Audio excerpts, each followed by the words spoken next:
Words of Lord Jesus Christ, और यहाँ पर बहुत ही अच्छा वर्ड कहता है. We'll start with verse 34. A new command I give to you, love one another. मतलब एक नई आज्ञा मैं तुम्हें देता हूँ, एक दूसरे से प्यार करो.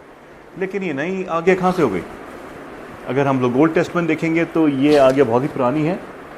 First commandment is love the Lord your God with all your heart. I mean those two commandments, वो दो आज्ञाएं जो सारे लॉ को जो समराइज करती हैं वो यही है कि अपने love the Lord your God with all your heart, soul, mind and strength. Number 2, love your neighbour. तो love God and love your neighbor. So ये कोई नई commandment थोड़ी है. It is an old commandment.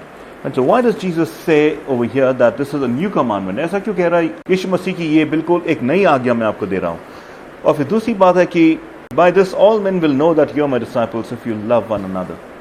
So अगर एक दूसरे से प्यार करेंगे तो एक दूसरे के प्रेम करने में ऐसी क्या बात है कि लोग ये कंक्लूजन निकालेंगे कि ये इससे प्यार करता है तो ज़रूर ये यीशु मसीह का चेला है. ऐसा कंक्लूजन क्यों निकालेंगे हैं? और कैसे निकालेंगे? भाई अगर मैं अपनी पत्नी से प्रेम करता हूँ, बहुत से आदमी लोग अपनी पत्नी से प्रेम करते हैं, बहुत सी पत्नियाँ अपने आदमी लोग से प्रेम करती हैं, लेकिन कोई तो ये कंक्लूजन नहीं निकालता कि अब यीशु मसीह के पीछे चलते हैं इसलिए आप प्रेम करते हो. हम सब लोग अपने बच्चों से प्रेम करते हैं, लेकिन कोई ऐसा कंक्लूजन नहीं निकालता आपके प्रेम को देख के कि यीशु मसीह की चले आप लोग. तो ये बात क्या है? ये क्या न्यू कमांडमेंट है? ये न्यू चीज़ क्या है? उस पर आज हम कुछ विचार करेंगे, क्योंकि ये जो लव है, ये जो जिस शब्द का प्रयोग किया गया है, इसका आविष्कार ये क्रिश्चियन चर्च में हुआ था. हम यीशु मसीह ने ही इस शब्द के बारे में बात की है, और वह है अगापे शब्द. अगापे शब्द हमें और किसी भी एंशिएंट लिटरेचर में नहीं मिलता, किसी भी ग्रीक के टेक्स्ट में नहीं मिलता. ये लोग कहते हैं कि ये क्रिश्चियन इन्वेंशन है, क्योंकि इससे पहले ऐसा प्यार कभी था ही नहीं, तो फिर उसको डिफाइन करने का कोई शब्द ही नहीं बना था. जैसे हिंदी में प्यार के बहुत सारे शब्द हैं, जैसे ममता है. ममता होता है माँ का प्यार. उसको हम लोग, मैं अपने भाई से ममता करता हूँ, हम लोग वहाँ पर इस्तेमाल नहीं करेंगे. या मैं अपनी पत्नी से ममता करता हूँ, यहाँ भी नहीं इस्तेमाल करेंगे. तो वैसे ही अलग अलग शब्द हैं प्यार के हमारे कल्चर में, हमारे कॉन्टेक्स्ट में. उसी प्रकार ग्रीक में भी बहुत सारे अलग अलग शब्द हैं प्यार के.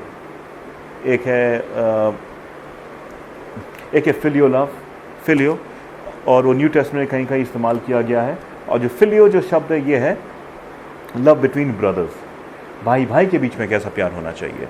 वैसे ही एक और शब्द है इरोस, जो एक पति और पत्नी के बीच के प्यार को डिफाइन करता है, रोमांस को डिफाइन करता है. और बहुत से अलग अलग शब्द है, करीब 9 ऐसे शब्द हैं न्यू टेस्टमेंट में जो प्यार को डिफाइन करते हैं. अलग अलग चीज़ों से डिफाइन करते हैं कि माँ का प्यार कैसा होना चाहिए, बाप का प्यार कैसा है. लेकिन ये शब्द है अगापे शब्द, ये बिल्कुल न्यू टेस्टमेंट इन्वेंशन है. इससे पहले ये शब्द था नहीं, और इसीलिए यीशु मसीह यहाँ पर रीडिफाइन करते हैं प्यार को, और बोलते हैं कि इसलिए मैं एक न्यू कमांडमेंट दे रहा हूँ, क्योंकि ऐसा प्यार आपने कभी देखा भी नहीं है, सोचा भी नहीं, देखा भी नहीं. और उसी प्यार को मैं आपको कमांडमेंट देता हूँ कि उसी प्यार से प्यार करो जिस प्यार से मैंने तुम्हें प्यार किया है.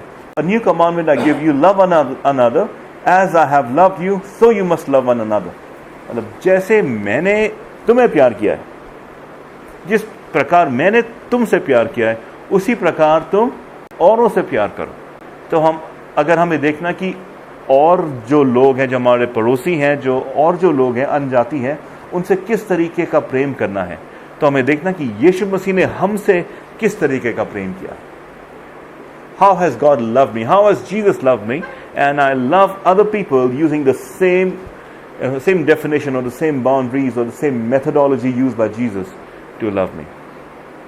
और ये बहुत इंपॉर्टेंट है. That's why this is a new commandment. क्योंकि जो प्यार था ओल्ड टेस्टमेंट में, वो एक कंडीशन पर बेस्ड था. It was a very conditional love. परमेश्वर की आज्ञा भी थी कि जब तक इनको फॉलो करोगे, I will bring you prosperity. आप धनवान हो गए. जब से आप मुझे ऑनर नहीं करोगे, जब से मेरी आज्ञा नहीं मानोगे, तो सब कुछ ठप हो जाएगा. So that is an example of conditional love, है ना. एक कंडीशन होता है. मैं किसी से प्यार करता हूँ या किसी को अच्छा लगता हूँ, कोई मुझे अच्छा लगता है क्योंकि कुछ कंडीशंस हैं. अगर वो कंडीशंस मेट नहीं होती तो क्या होता है कि वो प्यार बिल्कुल बंद हो जाता है, प्यार बंद हो जाता है. लेकिन यहाँ पर यीशु मसीह एक अनकंडीशनल प्यार के बारे में कह रहा है, दैट आई लव यू. और उसने अपना एग्जाम्पल दिया था. और वो एग्जाम्पल बाद में आता है कि यीशु मसीह ने हमारे लिए अपनी जान दी जब हम पाप में थे। इंतज़ार नहीं किया कि हम ठीक हो जाएं उसके बाद हमारे लिए मरे, लेकिन जब हम पाप में ही थे तब ही उसने अपनी जान हमारे लिए ले दी।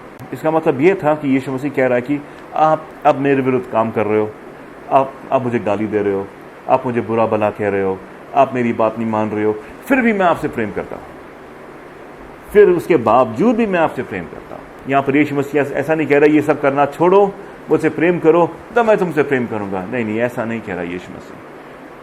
पता कि सारी मानव जाति ने मुझे ठुकरा दिया, लोगों ने उसको ठुकरा दिया, लेकिन फिर भी मैं उससे प्यार करता हूँ। Still I love them. ये होता है सच्चा प्रेम। This is the true love, सच्चा प्रेम जो किसी भी कंडीशन पर निर्भर नहीं करता।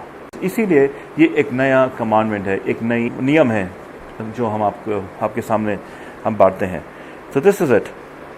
By this all men will know that you are my disciples। अगर तुम दूसरों से वैसा ही प्यार करोगे जैसे मैंने तुमसे प्यार करा है, तो सब लोग ये जानेंगे कि तुम यीशु मसीह के चेले हो। और किसी बात से नहीं जानेंगे, इसी बात से जानेंगे क्योंकि तुम यीशु मसीह की चेले हो। तो जब हम अपने जीवन में देखते हैं, जब हम एक दूसरे से प्यार करते हैं, तो प्यार जो करते हैं वो किस तरीके का प्यार होता है। खास तौर से पति पत्नी के बीच में जो होता है, जल्दी एक दूसरे से इरिटेट हो जाते हैं। क्या होता है अल्टीमेटली? यही होता है कि आपने ऐसा बोला इसलिए मुझे गुस्सा आ गया, आपको ऐसा नहीं करना चाहिए था। तो क्या हो गया? हमारा जो मूड है एक कंडीशन पर बेस्ड था।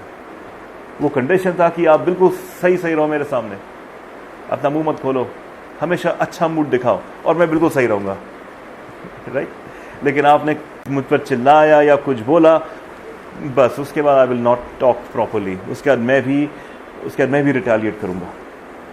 तो ये क्या है? कंडीशनल लव है। अगर आप मुझे गाली दोगे, अगर आप मुझे झापड़ मारोगे, अगर आप मेरे बारे में बुरा कहोगे, तो मैं कैसे आपसे प्यार कर सकता हूँ? तो मैं भी वही करूँगा। I will also retaliate.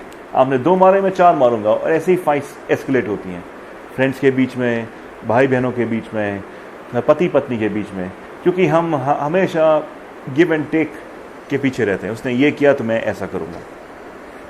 और आजकल स्कूल में भी बच्चों को भी ये सिखाया जाता है कि अगर किसी ने 1 मारा तो नहीं तो उसे 2 मारो, 1 मारा तो 2 मारो, ऐसे नहीं। लेकिन यहाँ पर यीशु मसीह उस डेफिनेशन को चेंज करता है। ये प्यार नहीं है, ये प्यार नहीं है। ये क्या है? ये तो कन्वीनियंस है। अगर कोई आपसे प्यार करे, आप तो उससे प्यार करोगे ही करोगे। एक कुत्ता है, हम सबसे प्यार करते हैं। हम अपने बच्चों से प्यार करते हैं, अपने दोस्त से प्यार करते हैं, अपनी टीचर से प्यार करते हैं, अपने प्रिंसिपल से प्यार करते हैं, जो गली का कुत्ता है उससे भी प्यार करते हैं, जो मेरा फेवरेट टीवी है उससे भी प्यार करते हैं, जो म्यूज़िक सुनता हूँ उससे भी प्यार करते हैं, जो मेरा फेवरेट हीरो है उससे भी प्यार करते हैं। हर एक चीज़ से प्यार करते हैं क्योंकि हमें उन सब चीज़ों से कुछ मिलता है। लेकिन अगर किसी एक ने हमें देना छोड़ दिया तो उसे नहीं प्यार गया। आप कुत्ते को क्यों प्यार करते हैं? क्योंकि आप उसको पुछ करते हैं, वो पास आता है, वो अपनी दुम हिलाता है और बहुत क्यूट लगता है, और आप उसके सर पे अपना हाथ लगाते हैं और वो दुम हिलाता है और बहुत अच्छा लगता है, क्यूट लगता है। लेकिन अगर आप उसको पुछ करके बुला रहे हो और वो गुर्राने लगे, तो आप कितनी देर तक उसको पुछ करोगे? बोलोगे छोड़ो इसको, बिल्कुल बेकार सा कुत्ता है, मैं तो इसको बुला रहा हूँ और ये भौंक रहा है मेरे ऊपर। प्यार गया आपका क्योंकि हमारा जो प्यार है कंडीशनल प्यार है, कंडीशनल प्यार है। स्पेशली भाइयों के बीच में भी ऐसा होता है। मेरे 2 लड़के हैं, दोनों भाई हैं, और फाइट यही होता है कि, और स्पेशली मेरा जो छोटा वाला है वो कभी भूलता नहीं है। एक बार स्कूल से कंप्लेन आई कि इसने किसी को चांटा मारा स्कूल में। बाद में बताया घर में कि उसने छुट्टियों से पहले मुझे एक बार पैर में मारा था। तो उसके बाद 2 महीने तक उसको मौका नहीं मिला कि वो कुछ करे। 2 महीने की छुट्टी के बाद जब वो स्कूल गया तब उसको याद है इसने किया था, तो अब जाके मैं उसको मारूंगा, अब मुझे मौका मिला है। तो कुछ लोग ऐसे होते हैं, रिटेलिएट करेंगे जब मौका हो। वो बात हमेशा वो दिल में रखेंगे, चाहे वो थप्पड़ मार के नहीं, लेकिन अलग अलग किस्म से वो लोग रिटेलिएट करेंगे, लेकिन करते हैं क्योंकि लोग भूलते नहीं हैं। अगर आपने किसी को नीचे दिखाया है, वो भी मौका ढूंढेगा कि कब वो आपको नीचे दिखाए। लेकिन यीशु मसीह ने बिल्कुल अलग चीज़ बताई। यीशु मसीह ने बोला कि कोई एक गाल पे थप्पड़ मारे, अपना दूसरा गाल दे दो। इसका ये मतलब नहीं है कि अगर कोई आपको थप्पड़ मारे तो आप मन कर रहा है कि उसको घूसा मारूं, लेकिन यीशु मसीह ने कहा है दूसरा गाल देना तो वही दे दो, अपना दूसरा गाल नहीं। आप उससे इतना प्यार करते हो कि आप बोलते एक और मार दो, डजंट मैटर। और यीशु मसीह ने जब कहा था वो अगर हम उसको केयरफुली देखेंगे उस वर्ड्स को मैथ्यू, तो लिखा if anyone hits you on the right cheek, आपके राइट चीक, आपका राइट चीक कौन सा है? ये वाला है ना राइट चीक, ठीक है। तो राइट चीक पे अगर आपको मारना है तो आप कैसे मारोगे? This my right cheek, okay, आप मेरे सामने खड़े हो, आपको मुझे अगर आपको चोट पहुंचानी है तो कैसे मारोगे? This is which is your right cheek, ये वाला है ना, तो मैं ऐसे मारूंगा तो फिर आपके लेफ्ट चीक में पड़ेगा, और ज़्यादातर लेफ्टीज होते नहीं हैं, तो अगर मुझे मारना होगा तो या तो मैं ऐसे मारूंगा जिससे चोट लगेगी ना, या तो मैं ऐसे मारूंगा जिससे चोट ना लगे, लेकिन it's a form of insult. Who are you, कौन है बे तू, कौन है? That is what Jesus meant. कोई फिजिकल इंजरी की बात नहीं कर रहा है। कोई अगर हमें इंसल्ट करता है तो हम बोले और इंसल्ट कर लो भाई, कुछ भी कर लो, हमें तो आपसे प्रेम है, हम तो आपसे प्रेम ही करेंगे। आपको जितने बर्तन तोड़ने हैं तोड़ लीजिए, मैं तो आपसे प्रेम ही करूंगा। आपको जितनी गालियां देनी है दे दीजिए, जितने गुस्सा करना है कर लीजिए, क्योंकि मेरा प्रेम इन चीज़ों पे डिपेंडेंट नहीं है। मैंने आपसे प्रेम किया है, आपके नेचर से नहीं, आपका जो एटीट्यूड है उससे नहीं, आपसे प्रेम है, तो आप कुछ भी कर लो and I will be okay. This is agape love, ये है प्रेम का मतलब, अगापे लव। तो चाहे कोई कुछ भी करे, इट डजंट मैटर, इंसल्ट करे कर लो भाई। एक इंसल्ट एक ऐसी चीज़ है कि इंसल्ट को हम लोग कभी नहीं भूलते, और इंसल्ट से ही ऐसी दुश्मनी पैदा होती है। तो यीशु मसीह ने उस रूट कॉज को ही बोल दिया कि कोई इंसल्ट करे तो उसको और इंसल्ट करने दो, और इंसल्ट करने का मौका दो। ओके, तो लव तो यही है, क्या कहते हैं, अनकंडीशनल लव। ये सवाल हमें पूछना चाहिए कि हम जिससे भी प्रेम करते हैं, क्या वो किसी कंडीशन पर निर्भर है या बिना कंडीशन के है? अगर कंडीशन पर निर्भर है तो हम प्यार को नहीं समझते, और प्यार से हमें वो खुशी नहीं मिलेगी। प्यार करने की जो खुशी होती है ना, वो चली जाएगी। There will be no joy in your love, क्योंकि हमेशा हम देख रहे होंगे कि हमें क्या मिलेगा, क्या वो सही है कि नहीं। और कभी कभी ये प्रॉब्लम आ जाती है कि हम लोग परमेश्वर को भी इसी प्रकार से प्रेम कर बैठते हैं, कंडीशनल लव। क्या हम लोग वाकई परमेश्वर से प्रेम करते हैं कि हम लोग उसकी आशीषों से प्रेम करते हैं जो वो हमें देता है? बहुत से लोग जो चर्च में जाते हैं वो उनकी आशीषों से वो खुश होते हैं। जॉब नहीं है, नौकरी मिल जाए, परमेश्वर मुझे नौकरी दीजिए। तो हमें आशीष चाहिए, नौकरी चाहिए, उसके लिए हम परमेश्वर से प्रेम करते हैं जो हमें नौकरी देगा। लेकिन जो मेरा जो खुशी का जो स्रोत है वो नौकरी है। मेरा खुशी का जो स्रोत है वो है शादी करना। मेरे पास कोई लड़की नहीं है तो परमेश्वर मदद करो ताकि मैं शादी करूं, और शादी के बाद ताकि मैं खुश रहूं। तो क्या है, हम परमेश्वर से प्रेम नहीं कर रहे, हम किसी और चीज़ से प्रेम कर रहे हैं और परमेश्वर का इस्तेमाल कर रहे हैं वो हासिल करने के लिए जिससे मुझे खुशी मिले। आइडोलेट्री या मूर्ति पूजा कह सकते हैं इसको, क्योंकि मैंने मान लिया है कि मैं उसी चीज़ से खुश होऊंगा जो मुझे चाहिए। और ये बहुत ही बड़ा डिसेप्शन है, बहुत बड़ा डिसेप्शन है। इसके बारे में हम कुछ बात करेंगे, लेकिन ये अनिवार्य हमें समझना आज की तारीख में कि अगर हम किसी से प्रेम करते हैं तो प्रेम के लिए कोई कंडीशन नहीं होती है। परमेश्वर से प्रेम करें तो इट डजंट मैटर कि वो हमें क्या देता है या क्या नहीं देता है, हम हमेशा खुश रहेंगे क्योंकि परमेश्वर हमारे साथ है। अगर हम जिससे प्रेम करते हैं वो हमारे साथ है तो हमें और क्या चाहिए, राइट? लेकिन अगर हमारा ध्यान और चीज़ों में है और वो मुझे नहीं मिलता है तो हम दुखी हो जाते हैं। फिर पूछते हैं परमेश्वर है कि नहीं, जो मुझे चाहिए वो तो भाई मुझे मिला नहीं। अरे आप प्यार को नहीं समझे, परमेश्वर का इस्तेमाल कर रहे हैं वो हासिल करने के लिए जिससे आप सोचते हैं आपको खुशी मिले, लेकिन उससे खुशी नहीं मिलेगी आपको। जैसे यीशु मसीह ने अपने चेलों के लिए प्रार्थना की थी और कहा था कि father I pray that they may have eternal life which is you. उनको आप चाहिए, लेकिन हम लोग क्या करते हैं, हम लोग अपनी खुशी, अपना जॉय अलग अलग प्रकार के हॉबीज़ में ढूंढते हैं और सोचते हैं कि hobbies it's okay to have hobbies. I am not saying it's wrong to have hobbies, लेकिन जो मेरा अल्टीमेट जॉय है वो परमेश्वर के साथ होना चाहिए, क्योंकि उससे मैं प्रेम करता हूँ।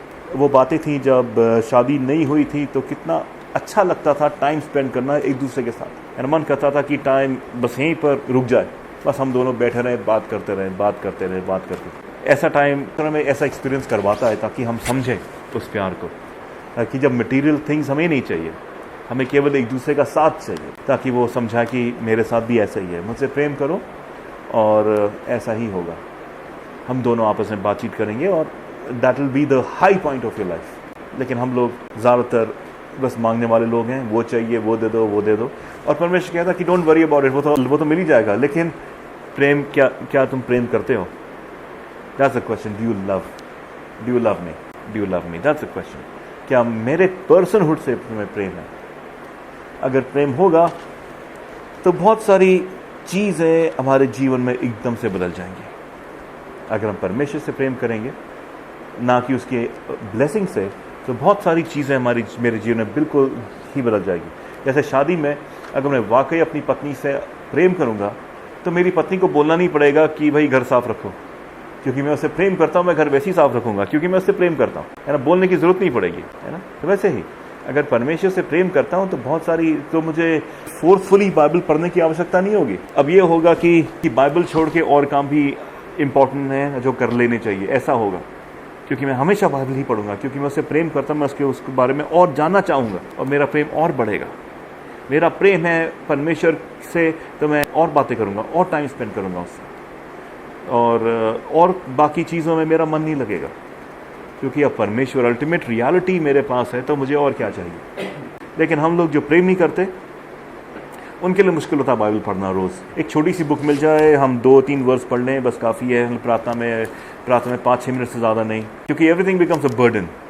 जिससे आप प्रेम नहीं करते, उसके साथ टाइम स्पेंड करना कितना बर्डनसम होता है। तो अगर आपको मज़ा नहीं आता, इसका ये मतलब है कि हमारा प्रेम नहीं है परमेश्वर से, लेकिन परमेश्वर की वस्तुओं से प्रेम। तो क्या होता है कि हम लोग डिसीव हो जाते हैं बहुत जल्दी, चीज़ें हमको डिसीव कर लेती हैं। हमें लगता है कि किसी और चीज़ में हमारी खुशी छिपी है। जैसे हवा को लगा था कि ये इतने सारे फल जो परमेश्वर ने हमें दिए हैं, ये ठीक है, लेकिन ये फल सबसे अच्छा लग रहा है, इसको खाऊंगी तो बड़ा मज़ा आएगा। लेकिन परमेश्वर की आज्ञा को तोड़ा उसने, और हम जानते हैं उसके बाद क्या हुआ। तो वैसे ही क्या होता है कि बहुत सारी चीज़ें जो हमें दिखती हैं अपनी आँखों से, लगता है कि ये बहुत ही बढ़िया चीज़ है। हम देखते हैं लोगों को, डॉक्टर्स को देखते हैं, बोलता है अरे मैं डॉक्टर बन जाऊँ तो कितना अच्छा लाइफ होगा मेरा, तो मैं स्टडी करूँगा, मैं डॉक्टर बनूँ, क्योंकि हमारा जो अल्टीमेट गोल वही है। That is a deception. हमारा अल्टीमेट गोल वो नहीं, हमारा अल्टीमेट गोल है परमेश्वर। परमेश्वर के पीछे पीछे चलते चलते, तो वो मुझे कुछ भी बना दे, चाहे मुझे कल प्राइम मिनिस्टर बना दे या डॉक्टर बना दे या कुछ भी बना दे, that is not important. Important चीज़ है परमेश्वर।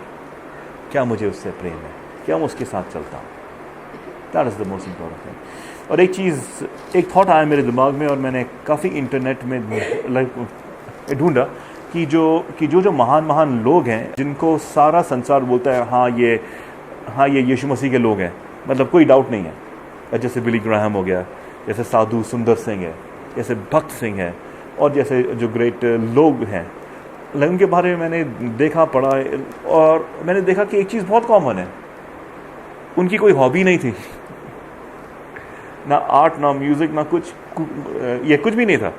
स्पेयर टाइम में केवल प्रार्थना करते थे, बाइबल पढ़ते थे, प्रार्थना, बस यही उनका लाइफ। मैं नहीं कह रहा कि वो आइडियल लाइफ है, लेकिन ये है कि जब आपको सबसे अच्छी चीज़ मिल जाती है, तो जो चीज़ें जो वैल्यू नहीं करती, वो अपनी मीनिंग खो बैठती हैं। आपके पास छोटा सा कैसी होगा MA1, छोटी कीज़ को आप बजाते होगे, अब रोज़ बजाते होगे, फिर जब यामाहा मिल गया बड़ा साइज़ का, तो वो बेकार हो गया, राइट। तो वो बेकार हो गया, क्योंकि आपको अब रियल चीज़ मिल गई। अब आपको किसी फेक चीज़ बजाने की आवश्यकता नहीं है। तो वैसे जब परमेश्वर मिल जाते हैं, उससे प्रेम हो जाता है, तो ये सब चीज़ें में शौक़ नहीं है। अब करता हूँ क्योंकि वही नौकरी है, जॉब है, करना है, लेकिन वो जो इन्जॉयमेंट का स्रोत था, वो इन्जॉयमेंट अब चला गया। वो इन्जॉयमेंट है केवल यीशु मसीह। उस लेवल पे हमें पहुँचना है कि मेरा इन्जॉयमेंट का लेवल केवल यीशु मसीह। अगर हम लोग कोई पिकनिक प्लान कर रहे हैं, तो ऐसा नहीं है कि हम लोग जाएंगे हिल्स में, साइट सीइंग करेंगे, देखेंगे, नहीं। इन्जॉयमेंट का ये मतलब हम लोग अलग जाएंगे, हिल्स में जाएंगे, कॉटेज में रहेंगे, ताकि हम परमेश्वर से एकांत में बात कर सकें। That is vacation. ऐसा होना चाहिए, सेंटर्ड अराउंड गॉड, क्योंकि और चीज़ों में बिल्कुल मज़ा नहीं आएगा हमें, केवल परमेश्वर में। And that is the life that God gives and that God wants, जो यीशु मसीह को पसंद है, जिसमें बिल्कुल भी डिसेप्शन नहीं है। क्योंकि डिसेप्शन एक ऐसी चीज़ है जो लोगों को पागल बना देता है। कर्ट कोबेन के बारे में जानते होंगे। कर्ट कोबेन, वो निर्वाणा बैंड था, बहुत ही फेमस बैंड था, वर्ल्ड नंबर 1 हो गया था वो। और जो उसका जो लीड सिंगर था, केवल 34 ईयर ओल्ड था। और 34 ईयर के बाद उसके पास इतने पैसे आ गए, इतने एंडोर्समेंट्स हुए, इतने उसके एल्बम्स निकले कि he became one of the wealthiest persons on this planet. और पार्टीज़ की कोई कमी नहीं थी, लड़कियों की कोई कमी थी। सब हासिल करने के बाद उसने क्या किया, अपने आप को गोली मार दी। हालांकि क्या फ़ायदा इन सब चीज़ों का। इन सब चीज़ों से मुझे खुशी नहीं मिली। मुझे लगा इन सब से मुझे खुशी मिलेगी, तो मैंने हासिल किया, लेकिन जब मुझे मिल गया तब पता चला ये खुशी नहीं है इन सब चीज़ों में। तो वो एक लकी आदमी था जो वो हासिल करना चाहता था उसने कर लिया। बहुत सारे लोग जो हासिल करना चाहते हैं वो करते नहीं, लेकिन इसी दौड़ में उनका सारा जीवन कट जाता है कि मैं हासिल करूँगा और ये मौत हो जाती है, बुढ़े हो जाते हैं। And life goes on. और लाइफ सोचते हैं, people think that life is all about becoming successful बनना लाइफ है। लेकिन आप सक्सेसफुल आदमी लोग से पूछें क्या सक्सेस क्या है उनके लिए, एंड यूल नो कि वो बोलेंगे बिल्कुल बकवास है। जो मैंने छोड़ा है सक्सेस के लिए वो नहीं छोड़ना चाहिए था। जो फैमिली लाइफ मैंने छोड़ी है, जो अपना बेसिक्स मैंने छोड़ा है, it's not worth it. So this is it. हमारे पास है, परमेश्वर है, और ये कमांडमेंट है उसकी ओर से। A new commandment I give you, love one another as I have loved you, so you must love one another. So ये अगर कहीं घर में इस वर्स को टांग दें तो बहुत अच्छा रहेगा, love one another as I have loved you. तो जब भी किसी से भी हम बात करेंगे या कोई भी घर में आएगा तो उससे हमें स्टैंडर्ड के बारे में याद आएगा कि किस तरीके से प्रेम करना है। जिस तरीके से परमेश्वर ने मुझसे प्रेम किया उसी तरीके से मुझे उससे भी प्रेम करना है। Agape love, unconditional love. चाहे वो मेरे प्यार का बदला चुकाता है या नहीं, चाहे वो मेरे प्यार के बदले प्यार देता है कि नहीं, डजंट मैटर। मैं तो उसे प्रेम करूँगा और मुझे प्रेम करने से कोई नहीं रोक सकता। प्रेम के विरुद्ध कोई भी लॉ नहीं है। There is no penalty against love. अगर आप किसी से प्यार करते हैं तो फिर कोई आपको जेल में डाल सकता। नफरत करेंगे, गाली देंगे, तब हो सकता है प्रॉब्लम हो, लेकिन प्यार करने से के अगेंस्ट कोई भी लॉ नहीं है, right? And this what God teaches us, this what Jesus teaches us, new commandment, love one another. So एक तो स्टैंडर्ड है कि किस तरीके से हमें एक दूसरे से प्रेम करना है, और दूसरी बात किस तरीके से हमें परमेश्वर को प्रेम करना है, अनकंडीशनल लव। तो अगर हम परमेश्वर से प्रेम करते हैं तो वो जो भी दे हमें, अच्छे दिन बुरे दिन, हमारा मूड चेंज नहीं होगा, क्योंकि जिससे हम प्रेम करते हैं वो तो हमारे साथ है। बाकी चीज़ का क्या पता आज क्या है कल क्या है, it doesn't really matter. What matters is God is with us, परमेश्वर हमारे साथ है।